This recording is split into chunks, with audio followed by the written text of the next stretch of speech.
Notre entreprise est présente sur l'ensemble du territoire, qu'il s'agisse de territoires urbains ou de territoires ruraux. Et nous avons et nous adaptons la formation de l'ensemble des collaborateurs sur leur lieu de travail pour leur permettre de répondre par leurs compétences et leur savoir-faire aux enjeux de la décarbonation. C'est cette proximité et cette formation dans les territoires qui favorisent l'inclusion économique.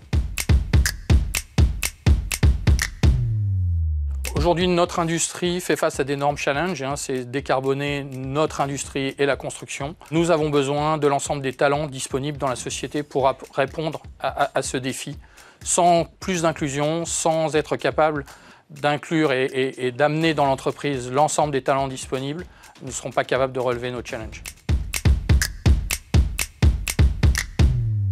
Nos bonnes pratiques sont plutôt un alliage ou une alliance de bonnes pratiques et on s'est aperçu qu'on ne peut pas faire l'économie d'un type de formation ou d'un autre. Et nous essayons de marier au mieux et au plus proche de nos marchés l'alternance, l'appui sur la formation professionnelle de type CFA et la formation interne.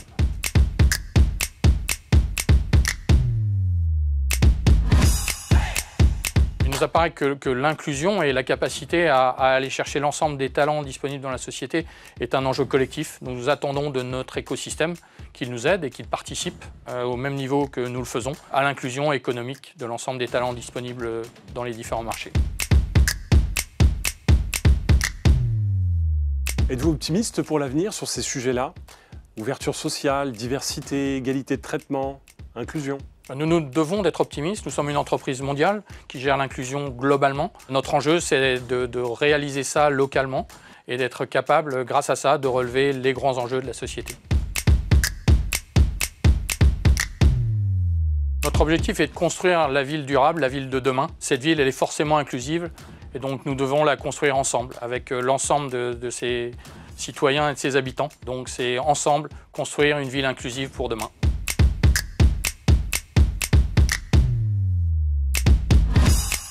Je lui dirais bienvenue. Chez nous, il n'y a pas de plafond de verre. C'est ton talent, ton énergie, tes compétences qui vont t'aider à construire ta carrière. Et tu peux discuter avec un certain nombre des membres de l'entreprise qui partageront avec toi leur expérience. Ils sont rentrés à différents niveaux dans la société et ont pu progresser grâce à l'énergie qu'ils ont pu mettre à disposition de l'entreprise et de nos clients, bien sûr. Notre industrie et notre entreprise sont très masculinisées. Nous avons des objectifs assez simples de mixité au sein de l'entreprise et nous nous sommes donné quelques chiffres pour ça. À 2025, d'avoir au moins un dossier, une candidature féminine pour chacune des embauches au sein de l'entreprise. Nous embauchons plus de 300 personnes par an. Et puis passer de 25% de femmes à 40% de femmes au sein du management dans l'entreprise en 2025. La parité, c'est aussi l'inclusion. Sommet de l'inclusion économique. Agir avec impact.